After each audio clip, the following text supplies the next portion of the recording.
खालिद की बात करते हैं कम समय में कि उमर खालिद का जिक्र होता है, चाहे वो कन्हैया कुमार हो, चाहे कॉकरोच पार्टी के जब प्रोटेस्ट हुआ उनके लोगों बड़ा दूर हो जाते हैं। उमर खालिद में ऐसा क्या है? मैं पूरे जो कॉकरोच पार्टी का प्रदर्शन हुआ, मैंने उसके सारे यूट्यूब पे वीडियो देखे और सबको मैंने बहुत गहराई से सुना। और वहाँ जितने लड़के आए हुए थे, कुछ एक शायद एक नेहा भारती को छोड़ करके सब ने बच करके जवाब दिया।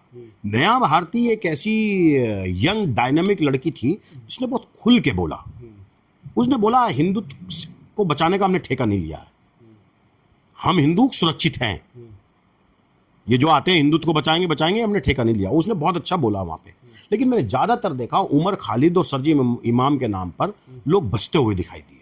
और यूट्यूबर्स जितने नफरती वो यही चाहते हैं कि आप बचो और फिर एक मैसेज जाए कि ये लोग गलत हैं। अब मेरी भी अपनी एक सोच है उमर खालिद और सरजी इमाम को लेकर के।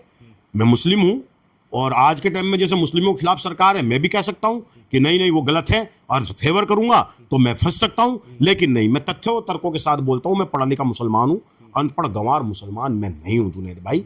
मेरे पास तथ्य और प्रूफ हैं। जहाँ तक जितने भी ये क्या नाम है इसको, रिधिमा शर्मा या जो भी वहाँ पहुँचे, वो अभी ठाकुर है कोई, वो लोग जो भी पहुँचे, वो एक फ़ोटो लिए हुए थे मोबाइल में।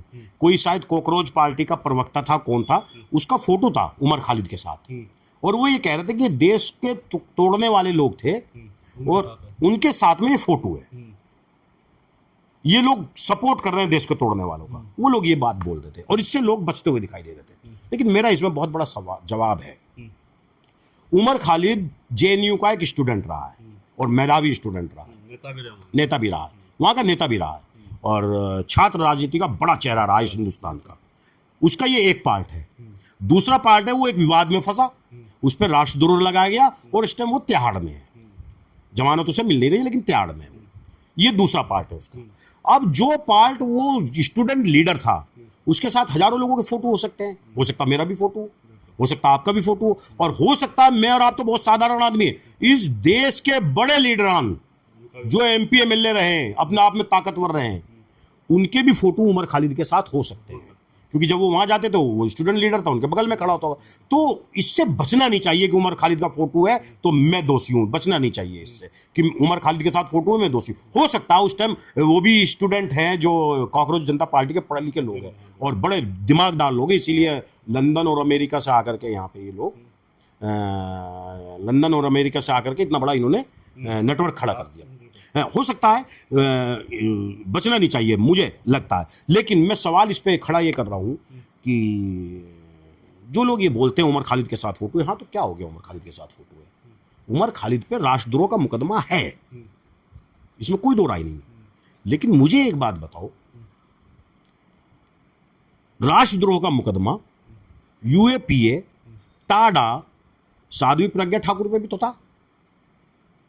वो भी तो जेल रही लंबे समय, वो भी तो ट्रायल में रही है, कोर्ट ने उन्हें बरी कर दिया। जब कोर्ट ने उन्हें बरी कर दिया तो वो मेंबर ऑफ पार्लियामेंट बन गई। कल को उमर खालिद बरी कर दिए जाएं कोर्ट से किसी तरीके से, अभी तो संभावना है ना, क्योंकि अभी चार्जशीट नहीं लगाई, बिना ट्रायल के कोर्ट में है उमर खालिद, बिना ट्रायल के। और अभी तक चार्जशीट नहीं लगी, अब तक चार्जशीट लग जानी चाहिए थी, जमानत मिल जानी चाहिए थी, जिसे प्रज्ञा ठाकुर को मिली थी जमानत। अब प्रज्ञा ठाकुर जो है बरी कर दी गई, हो सकता है कल को उमर खालिद बरी कर दी जाए और उमर खालिद कल को पार्लियामेंट में पहुंच जाए। फिर ये लोग क्या करेंगे? फिर तो वही प्रधानमंत्री जो भी होगा मौजूद होगा, उसके बगल में उमर खालिद बैठा मिलेगा, क्योंकि अभी सजा नहीं हुई है। और हमारे कानून में, हमारे संविधान में, जब तक किसी आरोपी को सजा ना मिल जाए, जब तक वो अपराधी नहीं। 20-20 साल आतंकवादी मुकदमों में फंसे हुए, एनआईए ने यूएपीए, टाडा लगा करके उन लोगों को जेल में रखा। 20-20 साल बाद, 30-30 साल बाद वो लोग बरी होकर के आए और अपना समाज में हैं। वो काला अध्याय जो उनके नाम पे लिख दिया उसको वापस कौन करेगा? तो ऐसे ही उमर खालिद भी जब तक आरोपी ना बन जाए, जब तक उन्हें सुप्रीम कोर्ट से फाइनल सजा ना हो जाए, जब तक मुझे लगता है कि उमर खालिद के नाम पे लोगों को नहीं बचना चाहिए।